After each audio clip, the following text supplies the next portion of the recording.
પાટણમાં ખાણીપીણીના વેપારીઓને ત્યાં ફૂડ વિભાગની કાર્યવાહી। પાટણ તાલુકાના ફૂડ વિભાગનું હોટલ, રેસ્ટોરન્ટ અને લારીઓમાં ચેકિંગ। શહેરના વિવિધ વિસ્તારમાં 80થી વધુ ખાણીપીણીના સ્થળોએ ચેકિંગ। અનહાઇજેનિક સ્થિતિમાં રાખેલું પકોડીના કલરવાળા પાણીનો નાશ કરાયો। ચાઇનીઝ સ્નેક્સ, દાઝેલું તેલ અને એક્સપાયર્ડ ફૂડના જથ્થાનો નાશ કરાયો। 700 કિલો અખાદ્ય ચીજવસ્તુઓનો નાશ કરાયો। સ્વચ્છતાના નિયમોનું ઉલ્લંઘન કરનારા વેપારી પાસેથી વસૂલાયો 40,500નો દંડ। હાનિકારક કલર, બળેલા તેલ અને ન્યૂઝપેપરમાં ખોરાક આપવાનું બંધ કરવા તાકીદ। નિયમોનું ઉલ્લંઘન કરશો તો આવનારા દિવસોમાં વધુ કડક કાર્યવાહીની આપી ચીમકી। પાટણમાં ખાણીપીણીના વેપારીઓને ત્યાં ફૂડ વિભાગની કાર્યવાહી। પાટણ તાલુકાના ફૂડ વિભાગનું હોટલ, રેસ્ટોરન્ટ અને લારીઓમાં ચેકિંગ।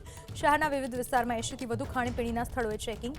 અનહાઇજેનિક સ્થિતિમાં રાખેલું પકોડીના કલરવાળા પાણીનો નાશ કરાયો। ચાઇનીઝ સ્નેક્સ, દાઝેલું તેલ અને એક્સપાયર્ડ ફૂડના જથ્થાનો નાશ કરાયો। 700 કિલો અખાદ્ય ચીજવસ્તુઓનો નાશ કરાયો। સ્વચ્છતાના નિયમોનું ઉલ્લંઘન કરનારા વેપારી પાસેથી વસૂલાયો 40,500નો દંડ।